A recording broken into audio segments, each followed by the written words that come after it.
a crise econômica internacional. Esse é o tema de hoje do seu Agenda Econômica. Quem está conosco é o professor Carlos Pio, da Universidade de Brasília. Participa dessa entrevista o jornalista Davi Emerick. Davi, tu quer colocar aí a questão da dívida, não é mesmo? Professor, o que fica e soa estranho é que os países buscam a eficiência, economistas falam, modelos e tal, e os países se endividando muito, inclusive os países que se vendem como os mais eficientes do mundo, com dívidas astronômicas, dívidas públicas astronômicas. Por exemplo, o Japão tem uma dívida pública em relação ao PIB de 225,80%. O São Cristóvão e Neves, que é um pequeno país aqui da América do Norte, esse índice é de 185%. O Líbano, 150,7%, o Zimbábue, 149%, a Grécia, 144%, a Islândia, 123,80%, a Jamaica, 123,20%, a Itália, que está em 8º lugar nesse ranking, 118,10%, e o Brasil, que está em 31º, está até bem, um percentual de 60,80%. Como é que o senhor avalia isso? Olha, eu avalio, quer dizer, tem vários países aí que são muito mal gerenciados, né? São países ou que passaram por situações muito extremas. É o caso do Líbano, né? Teve situação de guerra, de invasão israelense, quer dizer, destruição de algumas coisas. Existem países aí que estão absolutamente fora do circuito financeiro internacional. O Japão, por que essa situação? O Japão tem duas questões. País tão disciplinado, né? O Japão tem duas questões. Uma delas é que... PIB de 5 bilhões e deve mais de 5 trilhões e deve mais de 10 trilhões de dólares. Quer dizer, ele tem uma população que envelheceu muito. Deve 3 vezes mais. E ele tem uma população e ele tem, ao mesmo tempo, uma economia que não cresce há 15 anos. Então, a pressão sobre o gasto público é muito forte no Japão.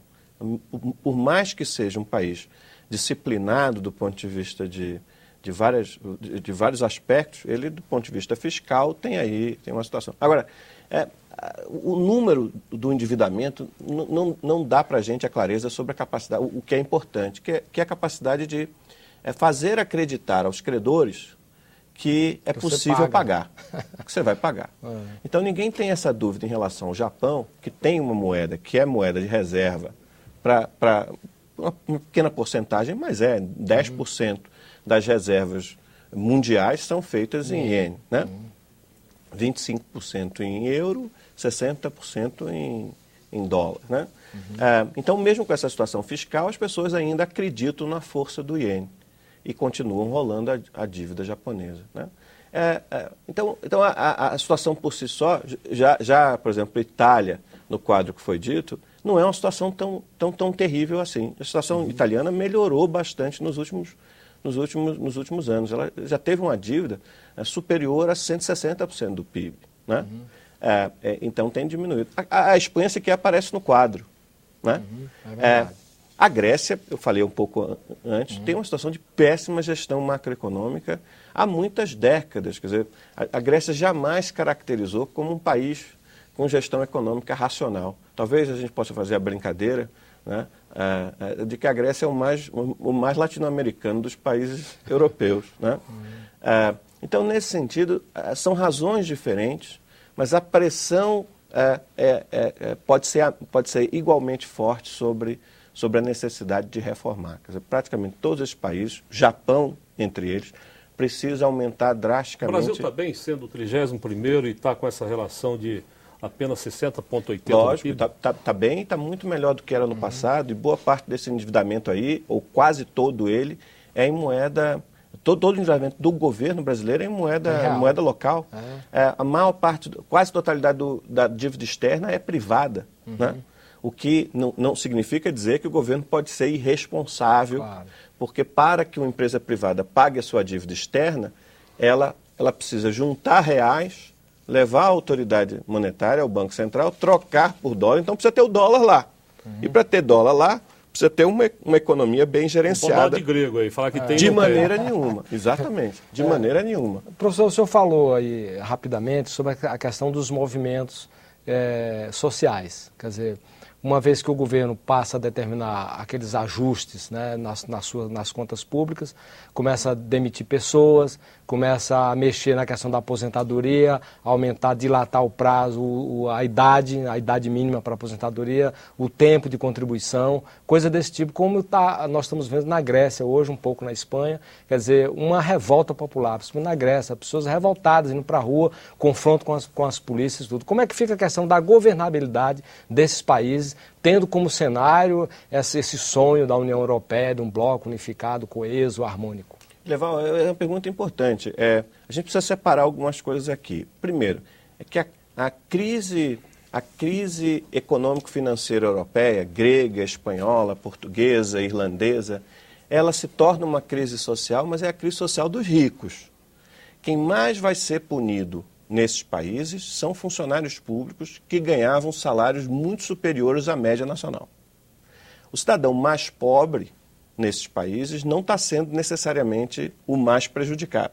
E é por isso que tem uma visibilidade tão grande. O funcionário público grego que vai protestar na frente do parlamento, como eles fizeram, é um sujeito regiamente pago. E que trabalha pouco, descansa muito. Então, nesses termos, a gente precisa separar. Uma coisa é o cidadão comum, que não é funcionário público, que não detém privilégio. A mesma coisa acontece no Brasil. E que é punido porque a empresa privada... Mas quando você mexe no tempo de contribuição e mexe na idade mínima, você está mexendo com todo mundo. Está mexendo com todo mundo? Depende. Depende se esses não têm, como tem no Brasil e como tem na Grécia, regimes especiais para funcionários públicos. Então, no caso do Brasil, você pode ter situações em que aumenta o tempo de contribuição para o INSS. Mas a reforma da Previdência mais necessária para o Brasil crescer mais é do setor público. São 950 mil pessoas que recebem, por meio de um regime particular de aposentadoria, contribuições que são equivalentes ao seu último salário. Coisas muito piores acontecem na Grécia. Só para dar uma ideia, nós temos o 13º salário. A Grécia, por criatividade e descalabro da gestão macroeconômica, tem 16. Mas é 16 para os funcionários públicos. 16 salários. 16 salários por ano. Azeitona que aguenta pagar. Em outros países, quando o sujeito tem, por exemplo, no meu caso particular, professor universitário nos Estados Unidos, a universidade se compromete a lhe pagar, pública ou privada, estatal ou não, 9 salários. Porque se espera que durante o verão você vá arranjar outra coisa para fazer. E é isso que os professores fazem. Agora, você pode pedir para receber em 12 parcelas. Como aqui, no período inflacionário, a pessoa recebia o salário 2 vezes por mês. Lembra disso? Então, precisamos olhar com muita clareza... Essas ideias não são muito boas para o funcionário público brasileiro. A gente precisa olhar com muita clareza o que é, efetivamente, corte de privilégios que foram concedidos para indivíduos ou categorias particulares, e aí eles se revoltam, com o que são medidas que afetam o bem-estar do cidadão comum. Ele vai ser afetado também, mas de uma outra forma. Não é pelo corte do funcionalismo, não é pelo aumento do tempo de contribuição para a aposentadoria, é porque o desaquecimento da economia vai levar as empresas privadas, pequenas e médias empresas onde ele trabalha, a contratarem menos e a demitir. Professor, não é uma questão mais geral. O senhor falou aí que na Europa tem o Banco Central e agora estão pensando numa autoridade fiscal. Nessa crise que teve nos Estados Unidos, Europa, se falou muito da necessidade de uma maior regulação no setor financeiro mundial. Se discutiu muito, medidas foram anunciadas, tal. E parece que essa discussão morreu. Em que pé que está isso? Olha, aparentemente a Inglaterra é onde a discussão avança com mais qualidade, né? Não só a discussão em si, parlamentar, sobre regulação, mas a própria implementação de medidas. Então, tem inovações na regulação financeira inglesa que estão sendo aí apontadas por analistas internacionais como sendo uma boa novidade nesse cenário tão caótico dos últimos 3 anos, né? E isso avançou em alguma medida nos Estados Unidos também. Qual é a grande questão? É separar, ou as grandes questões, separar a parte dos bancos comerciais privados, a sua dimensão comercial da sua dimensão financeira. E isso é uma razoável aceitação de que deve ser feito e precisa ser feito rápido. Nos Estados Unidos já houve uma regulação melhor, até o governo Reagan, né? Porque do governo Reagan se abriu mão de regular, o Estado abriu mão de muita regulação e se transformou nessa crise de 2008. Sim e não. A economia até Reagan nunca havia crescido tanto quanto cresceu. Né? Pode ver que Reagan assume num período de recessão. Total de regras. Exatamente. E o setor privado, o setor financeiro privado, era um setor muito diferente do que ele é hoje. Muito mais robusto, internacionalizado e que desempenha uma parte do papel fundamental. Veja a crise do dólar brasileiro nas últimas semanas, como que fechar a torneira do mercado futuro, que é parte dessa engrenagem de investimento financeiro, pode gerar problemas à economia real, como a gente costuma separar as coisas. Mas só falando, essa clivagem comercial e financeiro, o modelo sendo estudado na Inglaterra, tipo assim, se for para desenvolver a economia e investir concretamente, vai ter uma regra. Se for para especulação é outra, é isso? Seria mais ou menos isso? Se for tudo que mexe com depósito de correntista é comercial. Tudo que mexe com investimento sob alto risco, para receber no futuro, é financeiro. Aí teria uma clivagem. Teria uma clivagem. O banco não pode fazer as duas coisas. O banco não pode fazer as duas. O que vai obrigar, assim como, criando um paralelo aqui com os órgãos de defesa da concorrência, quando tem lá uma fusão muito grande, o sujeito não diz, tal empresa que está se fundindo a outra vai ter que vender uma marca para manter a concorrência, vai ter que acontecer a mesma coisa. Esse que está vislumbrando para o ajuste que vai ser feito em 2012, 2013. É que os bancos vão ser separados, as instituições financeiras vão ser separadas na sua dimensão comercial, que lida com correntista, empresa... Que é mais conservadora. Que tem que ser mais conservadora.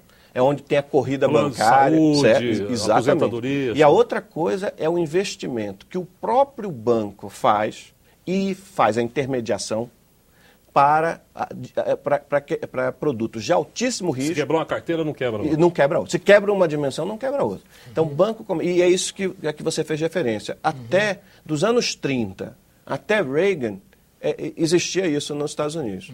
O Glass-Steagall, né?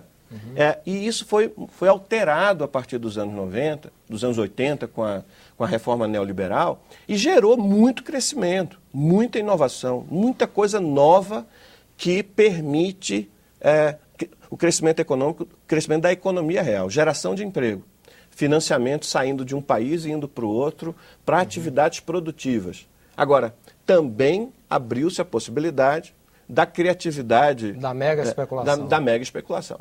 Veja que a especulação é parte do nosso cotidiano, né? Professor, eu queria retomar um pouquinho a questão do Japão, né, que nós falamos aqui quando falamos em endividamento.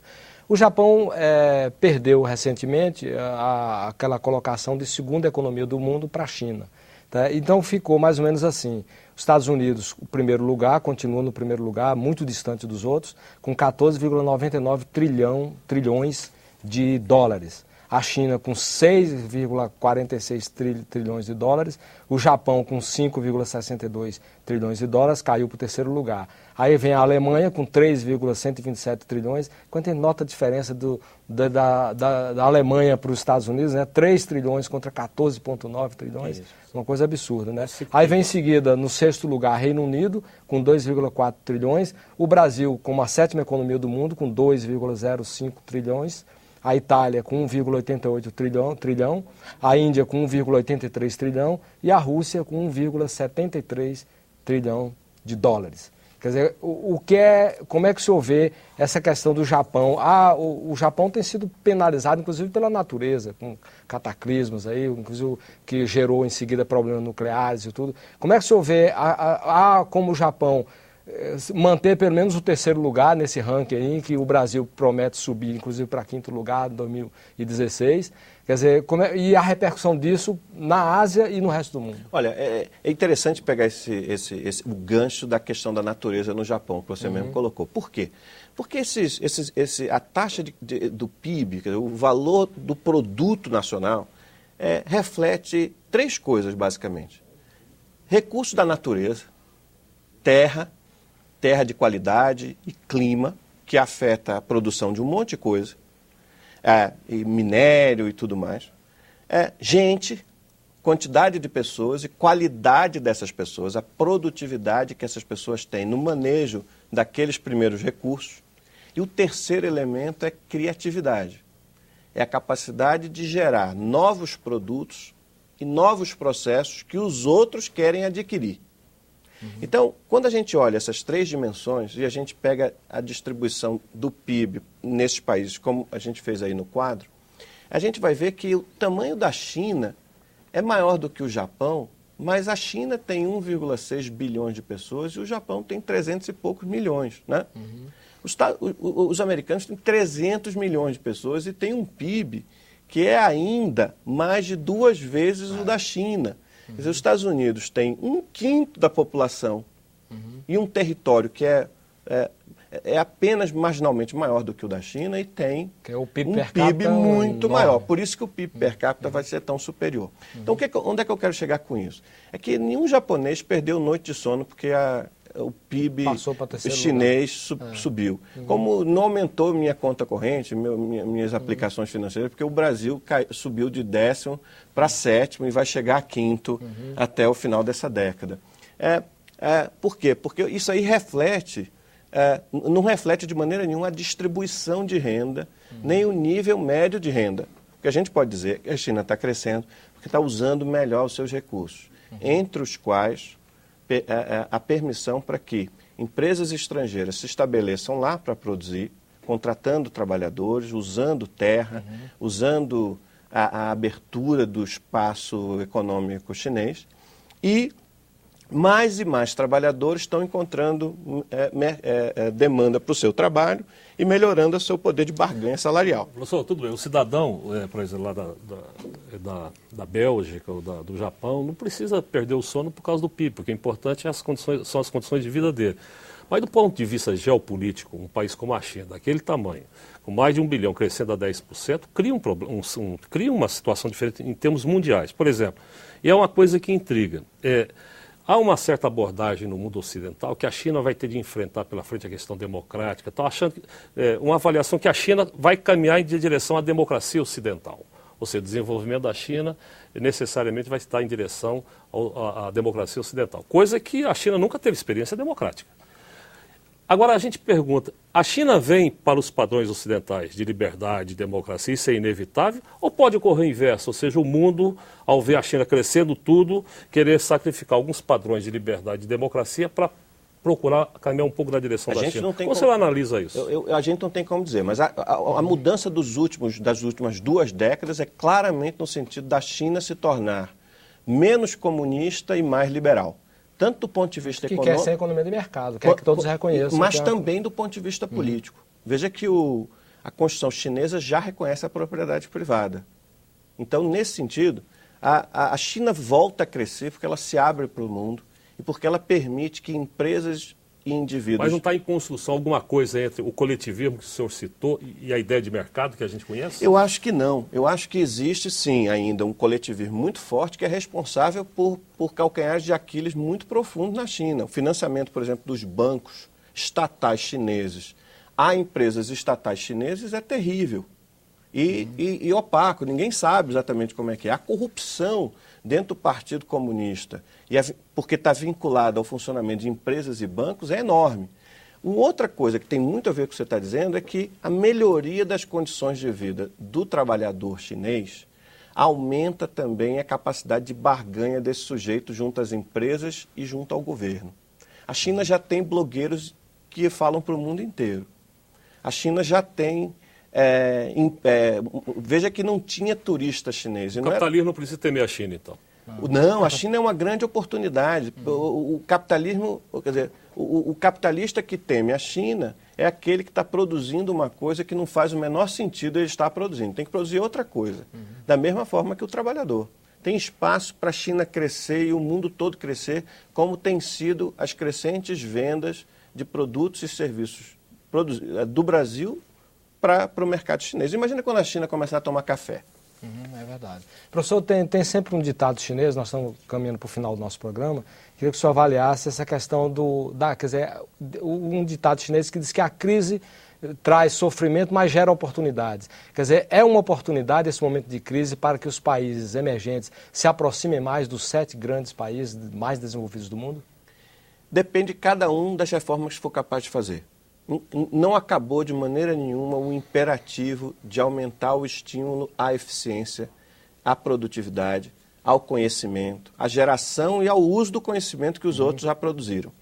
Então, alguns países vão conseguir fazer isso de maneira muito eficaz. Foi o que a Coreia fez num outro momento que não foi de crise. Então, não é que as oportunidades surgem só com a crise. Mas se nós, Brasil, nós, países da América do Sul, vamos conseguir fazer isso... BRICS, por exemplo, Rússia, Índia... Claramente a Rússia não consegue. As confusões da última semana aí com o Putin dizendo que vai ser candidato a presidente e o Medvedev vai ser candidato a primeiro-ministro e a demissão do ministro das Finanças, que era um sujeito importante no equilíbrio da Rússia, mostram que a Rússia é a velha Rússia. Homens fortes e mandões. A Índia? A Índia tem problemas sociais gravíssimos. 60% da população indiana tem subnutrição. A Índia precisa comer mais. Devia ser objeto da ação da política externa brasileira.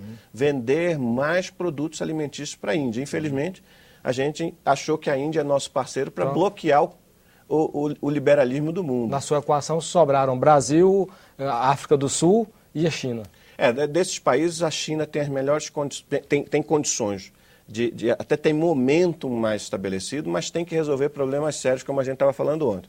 Tem um problema grave aí de como é que vai lidar com o aumento da demanda por liberdade do cidadão, que está cada vez mais importante como trabalhador urbano, e em que medida vai conseguir mudar o seu modelo para permitir que o campo consuma mais, tenha o mesmo padrão de vida das cidades. Como é que vai fazer isso nos próximos anos, que a economia mundial não cresce tanto e a venda chinesa para o resto do mundo não cresce tanto? Então, a agilidade, a sagacidade dos líderes chineses vai ser testada drasticamente. Brasil e África do Sul, dois países que fizeram a transição democrática, fizeram a transição para uma economia de mercado, mas que têm problemas regulatórios e de formação de capital humano que são verdadeiros obstáculos a crescer de maneira socialmente includente. Capital humano, o Brasil... Capital humano, Brasil e África do Sul, claramente é isso.